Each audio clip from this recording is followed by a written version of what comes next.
Match জিততে শেষ ওভারে বাংলাদেশের প্রয়োজন ছিল 11 রানের। মাহমুদুল্লাহ রিয়াদ যেন জয়ের স্বপ্নই দেখাচ্ছিলেন।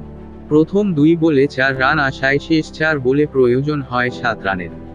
তবে তৃতীয় বলে জাকির আলী আউট হলে চাপে পড়ে যায় বাংলাদেশ দল। চতুর্থ বলে লেগ বাই থেকে 1 রান এলে শেষ 2 বলে বাংলাদেশের প্রয়োজন ছিল 6 রানের। সেই সময় মাহমুদুল্লাহ রিয়াদ স্ট্রাইকে। টানটান উত্তেজনা। কেশব মহারাজের হাই ফুল টস বলে মাহমুদুল্লাহ সজোরে হাঁকালেন। ছক্কা হওয়ার সম্ভাবনা ছিল, কিন্তু লং অন বাউন্ডারিতে দৌড়ে এসে দারুণ এক ক্যাচ নেন এইডেন মার্করাম। তাতেই স্বপ্নভঙ্গ হয় বাংলাদেশের। 114 রানের লক্ষ্যে 4 রানের পরাজয় নিয়ে মাঠ ছাড়ে টাইগাররা। অথচ টাইগারদের টার্গেট খুব বড় ছিল না, মাত্র 114 রানের। বাংলাদেশের ব্যাটারদের মারকুটে খেলতে হবে না, কেবল দেখে শুনে খেললেই হবে। পাওয়ার প্লেতে সেই কাজটি মোটামুটি ভালোভাবেই করেছিলেন শান্ত লিটনরা।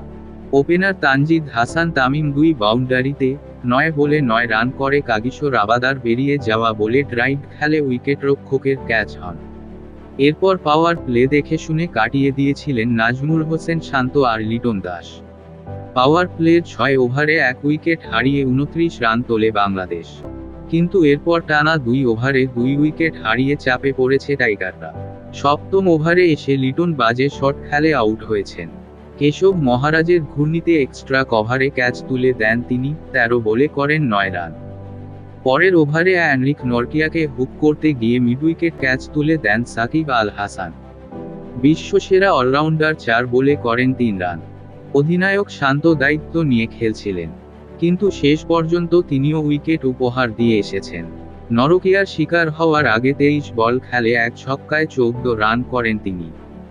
এর আগে তানজিম হাসান সাকিব তাসকিন আহমেদের দুর্দান্ত বোলিংয়ে 6 উইকেট হারিয়ে মাত্র 113 রান তুলতে পারে দক্ষিণ আফ্রিকা। হেনরিক ক্লাসেন 44 বলে 46 আর ডেভিড মিলার 38 বল খেলে 29 রান না করলে আরও খারাপ অবস্থা হতো প্রোটিয়াদের। 23 রানে 4 উইকেট হারানো দলকে টেনে তোলেন এই দুজন। পঞ্চম উইকেটে প্রতিরোধ গড়ে তারা যোগ করেন বল সমান 79। তানজিম সাকিব 4 ওভারে 18 রান খরচায় নেন 3টি উইকেট। তাসকিন সমান ওভারে 19 রানে নেন 2টি। রিশাদ হোসেন 4 ওভারে 32 রান দিয়ে নেন 1টি উইকেট।